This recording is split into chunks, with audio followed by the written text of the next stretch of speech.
கடகராசி இவங்களுக்கு எப்படி இருக்க போகுது சார் 2026ல வரக்கூடிய இந்த குரு பெயர்ச்சி? எல்லாருமே ஒரு விஷயம் பேசிகிட்டு இருக்காங்க. என்ன பேசிகிட்டு இருக்காங்கன்னா, ஒரு அனுபவத்தையும் பார்க்கணுங்க. என்னென்னா ஜென்மகுரு ஜென்மகுரு ஜென்மகுரு புரியுது, அதானே பேசிகிட்டு இருக்கீங்க. அங்கே தானே குரு உச்சமாகறாரு.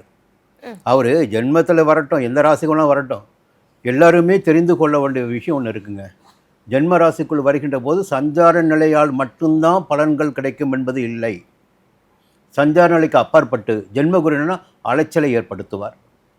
கணவன் ஓரிடம் மனைவி ஓரிடமாக வாழ வேண்டிய நிலையினை ஏற்படுத்துவார், இப்படி சொல்லுவாங்க இல்லைங்களா.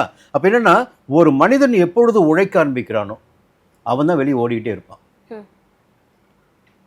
காலில் சக்கரம் கட்டிகிட்டே இருக்கும். எதுக்காக ஓடுறான்? சம்பாதித்தால் மட்டும்தான் ஓட முடியும். இன்னும் கூர்ந்து கவனிக்க வேண்டும் என்றால் இந்த காலகட்டத்தில் மட்டும்தான் 5ஆம் இடத்தையும் 7ஆம் இடத்தையும் 9ஆம் இடத்தையும் குரு பார்ப்பார். எப்படிங்க?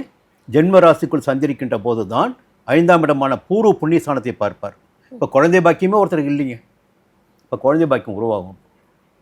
புரியுங்களா? இன்னொன்று பூர்வ புண்ணிய பலன்கள், பிறந்த கர்ம வினைகளுக்கு பாருங்கள், அந்த காலகட்டத்தில் நாம் செய்த புண்ணிய பலன்களை இந்த காலகட்டத்தில் நாம் அடைவதற்கு வாய்ப்புகள் உண்டு. சில பேர் காதல் வரும், மனம் குழம்பும் 5ஆம் இடத்துக்கு குரு பார்க்கின்ற போது. அடுத்து காதல் வந்துருச்சு இல்லை, அடுத்து எங்கே போகும்?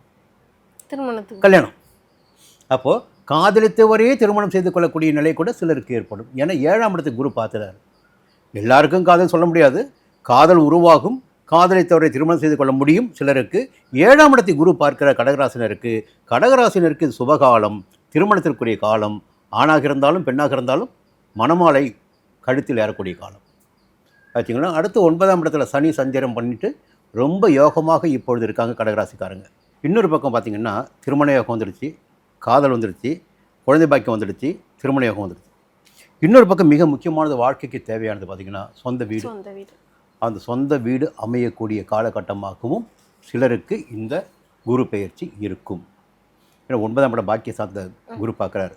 பாக்கிய சார்ந்த குரு பார்க்கின்ற போது சொந்த வீடு, செல்வாக்கு, முதல்ல செல்வாக்கு, அந்தஸ்து எல்லாமே உயரக்கூடிய நிலை இருக்குது. இந்த ஜென்மகுரு காலகட்டத்தில் கடகராசினருக்கு ஒரு உச்ச நிலையினை அடையக்கூடிய வாய்ப்புகள் இருக்குது. எல்லாருமே ஜென்மகுரு பயப்பட வேண்டிய அவசியமே இல்லை. சரிங்களா? நல்ல நேரம் வந்திருக்கு.